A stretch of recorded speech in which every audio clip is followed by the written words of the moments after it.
આગામી ચોમાસાને ધ્યાને રાખીને પાલિકા દ્વારા પ્રી મોન્સૂનની કામગીરી હાથ ધરવામાં આવી છે, જેમાં સેફટીના સાધનોનો અભાવ જોવા મળ્યો હતો તેમજ બાળ મજૂરો પણ જોવા મળ્યા હતા। વડોદરા મહાનગરપાલિકા દ્વારા પ્રી મોન્સૂનની કામગીરી હાથ ધરાઈ છે। વરસાદી કાચની સફાઈ કરવામાં આવી રહી છે। વરસાદી ગટરોની સફાઈ કામગીરીમાં બાળ મજૂરો પાસેથી કામગીરી કરાઈ રહી હોવાનું સામે આવ્યું છે। ગટરમાંથી કાદવ કીચડ બહાર કાઢતા નજરે પડ્યા હતા। સ્થળ પર બાળ મજદૂરી કરતા બાળકો જોવા મળ્યા હતા। ગટરોમાં દૂષિત કચરો કોઈપણ પ્રકારની સેફટી વગર બાળ મજદૂરો કામ કરતા નજરે પડ્યા હતા।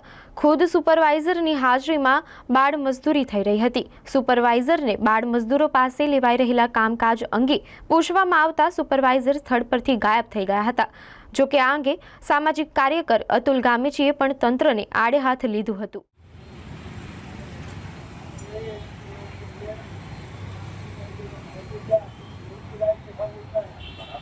તમે સુપરવાઇઝર છો, તમારી જવાબદારીમાં નહીં આવતું? આ એમને કીધેલું છે એમના કોન્ટ્રાક્ટરને કે થશે તો આને આ 16 વર્ષનો છોકરો છે, બિચારો નાનો દીકરો છે। જો તમે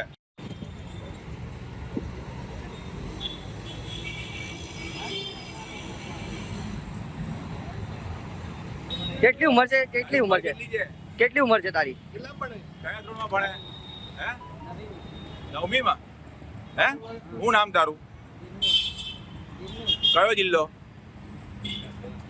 जामुआ एमपी दिया है। तेरा उम्र कितना है वो बोल। उम्र कितना साल का है? 13 साल का है। कितना? तू बोल कितना साल का है? कितना? क्या नाम है तेरा? नाम क्या है? कितना? गुजराती आता है? गुजराती आता है?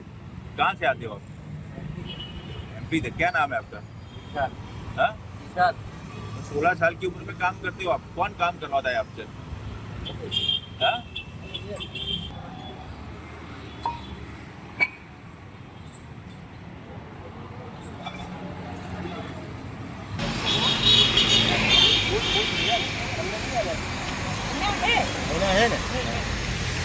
આ તો જંતુ બંતુ કડી વળી તો આપણે તો ઝેરી થઈ ગયા ને। બીજું કશું મોઢામાં માસ બાસ કશું આપ્યું નહીં? માસ ના આપે, નહીં આપે, ખાલી બૂટ જ આપે। બૂટના પાવડા કાઢે। નમસ્કાર, સ્પાર્ક ટુડે ન્યૂઝમાં આપનું સ્વાગત છે। વડોદરા મહાનગરપાલિકા દ્વારા વરસાદના ભાગરૂપે હવે પ્રી મોન્સૂનની કામગીરી શરૂ કરાઈ છે। આપ જુઓ કે વિવિધ વિસ્તારોમાં પાલિકા દ્વારા કોન્ટ્રાક્ટર મારફતે આ કામગીરી શરૂ કરવામાં આવી છે। આપ જુઓ કે આ જે કામગીરી થઈ રહી છે, પરંતુ જે સેફટીના સાધનો હોવા જોઈએ ક્યાંક અભાવ સીધો જોવા મળી રહ્યો છે। આપ જુઓ કે વગર સેફટીના સાધનોએ આ કામ કરી રહ્યા છે। આપ જુઓ કે આ તમામ જે મજૂરો છે એ વગર સેફટીના સાધનોએ કામ કરી રહ્યા। भैया जी क्या काम कर रहे हो और क्या साधन दिया आपको? फावड़ा और तगारी और बूट। हाँ, क्या काम अभी क्या चल रहा है? ये काम चल रहा है अंदर नाली का। वो कुछ साधन दिए? दिए नहीं। क्या क्या साधन दिया है? बूट दिया पहनने का। हाँ। और टिकम और पावड़ा। हाँ। तगारी। तो क्यों नहीं पहना आपने? अंदर वाले ने पहना है। कुछ हो गया है तो? नहीं, अंदर वाले ने पहना हुआ है। मुँह पे कुछ ढकने का भी नहीं, होता वो है? वो नहीं दिया। कुछ होगा तो किसकी जवाबदारी किसकी? सही बात है, पर वो क्या नहीं पहना है? बूट वगैरह पहना है। पर लेकिन कुछ हो गया तो अंदर सही मुँह पे कुछ ढकना क्या है नहीं? रुमाल बांध ले, रुमाल बांध ले साथ। है? आप जो कि वगैर સેફટીના સાધનો આપ જોઈ શકો છો। સીધા દ્રશ્યો આ સ્પાર્ક ટુડેના કેમેરામાં આ પ્રાપ્ત થયા છે। એટલે ચોક્કસથી કહી શકાય કે આ પ્રી મોન્સૂનની જે કામગીરી થઈ રહી છે તેની પર સવાલો પણ ઊભા થઈ રહ્યા છે। અગાઉ પણ ગત વર્ષે પણ આ પ્રકારની ઘટનાઓ સામે આવી હતી। આ પ્રી મોન્સૂનની કામગીરી થઈ રહી છે અને આપ જુઓ કે આ તમામ જે ગટરો છે, ડ્રેનેજ છે, તેનામાંથી આ માટોળું બહાર કાઢવામાં આવી રહ્યું છે, પરંતુ આ સેફટી પર સાધનો પર એક મોટો સવાલ ઊભો થઈ રહ્યો છે। અતુલભાઈ ગામેચી પણ અહીંયા ઊભા છે।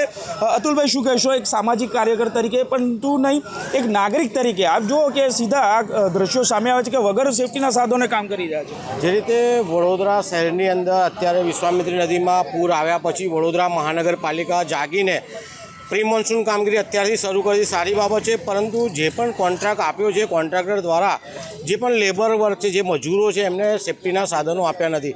પહેલી વાત એમને માસ્ક પણ નથી આપ્યું કે ગેસમાં આ ગેસ નીકળશે, આમાંથી ગેસની પણ અસર થઈ શકે છે. સેફ્ટી માટે એમને બૂટ આપવા જોઈએ, માસ્ક આપવું જોઈએ, બીજું કંઈક જરૂરિયાત એ વસ્તુ આપવી જોઈએ. અને 2 જ વ્યક્તિ છે, એક અંદર છે એક બહાર છે. જો આમાં ગેસની અસર થાય, વ્યક્તિને કંઈ થાય તો જવાબદાર કોણ? એટલે વડોદરા મહાનગરપાલિકાના જે સત્તાધીશો અને અધિકારીઓ છે પોતાના લાગતા વળગતા લોકોને કોન્ટ્રાક્ટ આપે છે અને એનો મિસયુઝ એ લોકો કરતા હોય છે. તો હાજરી કેટલી આપે એ મતલબ નહીં, પરંતુ અમને સેફ્ટીના સાધનો આપવા ખૂબ જ જરૂરી છે. જો ક્યાંક મરણ થશે, ક્યાંક અજુગતું બનશે તો જવાબદાર કોણ હશે? કોન્ટ્રાક્ટર પોતે હાથ અદ્ધર કરી દેશે, પરંતુ એક વ્યક્તિનો જીવ જશે એ પણ વડોદરા મહાનગરપાલિકાએ જોવું જોઈએ.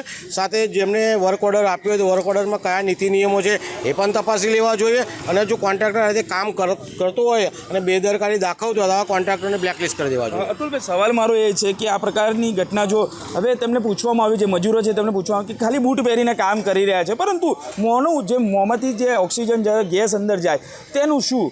હા, જે રીતના હું એ જ કહી રહ્યો છું કે ગટરમાં ઉતરવું, આ ઊંડી ગટરો છે, ઝેરી કેમિકલ બી નીકળે, ગેસ પણ નીકળે અને ક્યાંક ને ક્યાંક અસર થઈ જાય. અને અત્યારે જોઈ શકો છો ઉનાળાની ગરમી, ધગધગતી ગરમી પડી રહી છે, એટલે નીચે ઉતરવું ગરમી બી લાગે, ગેસની પણ અસર થાય.